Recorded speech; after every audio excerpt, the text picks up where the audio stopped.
Hello kelas, Assalamualaikum. Kita kembali balik dalam bentuk teknik untuk menghafal memori selepas kita dah belajar teknik mnemonis. Ini adalah salah satu teknik yang cikgu rasa cikgu gemar cikgu pakai ketika cikgu belajar dan ulang kaji SPM dan juga ketika cikgu mengajar pelajar-pelajar yang mengambil sains subjek dalam sukatan SPM. Ini adalah dikatakan sebagai mirror teknik ataupun teknik cermin.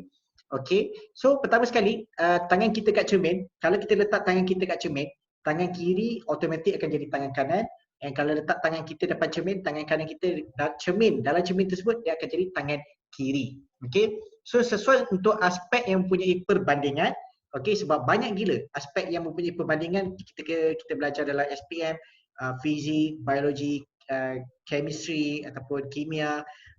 Kita juga belajar dalam perdagangan, zaman cikgu perdagangan lah. Zaman kamu semua adalah perniagaan, ekonomi dan accounting ataupun perakaunan dan lain-lain lagi. So senang kerana hanya satu perkara saja untuk diingat. Sebab kalau sebelah ini adalah A, sebelah lagi tentulah B. Sebelah ni adalah Y, sebelah ni tentulah Z. So dia adalah terbalik. So kita ingat satu je. Sebab satu lagi kalau kita pakai common sense kita, dia adalah reverse ataupun terbalik. So cara-cara dia adalah ketahui perkara perbandingan secara keseluruhan. Kita tengok dulu compare and contrast secara keseluruhan dan ingat sebelah sahaja. So ingat katakan sebelah ni adalah tangan kiri. So dengan mudah kita boleh lukis tangan kanan berdasarkan bentuk tangan kiri. Kalau dalam seni lah tangan kanan. Perbandingan daripada segi bentuk. Okay. So sebelah lagi sudah tentu terbalik. So kalau sebagai contoh, kita ambil contoh sains PT3 sel haiwan versus sel tumbuhan, di mana kita ada haiwan versus tumbuhan. Haiwan saiz kecil, tiada vakul, tiada kloroplas. Haiwan bukan tiada vakul, ada setengah tu ada vakul tapi dalam saiz yang kecil ataupun tak ada langsung. Dan tumbuhan pula dia bersaiz lebih besar daripada haiwan, ada vakul, ada kloroplas. Jadi apa yang kita boleh buat?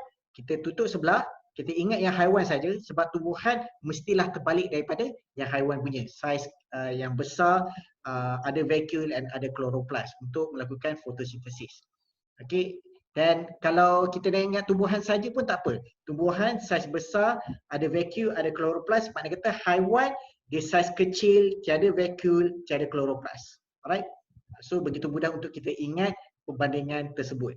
Okay, so fokusnya kebanyakan ini digunakan ketika PT3 dan SPM dan ada kadang-kala juga kita pakai masa pra-uni dan universiti juga, dan seterusnya kita pendekkan masa kita untuk belajar dan melatih diri untuk melihat apa yang utama dan perlu, sama juga dengan teknik-teknik sebelum ni, dan I sekali melatih diri untuk berfikir secara terbalik ataupun secara songsang, okay, untuk kita dapatkan informasi yang selebihnya. Okay kelas, so kita akan berhenti kat situ dahulu dan stay tune for more episode bersama Cikgu Amin. Mohon ikuti channel Cikgu, subscribe dan tinggalkan komen untuk apa-apa isu yang kamu nak Cikgu bincangkan ataupun teknik yang untuk dibincangkan supaya dapat memberikan contoh bagaimana untuk menggunakan teknik tersebut dengan lebih baik pada masa yang akan datang.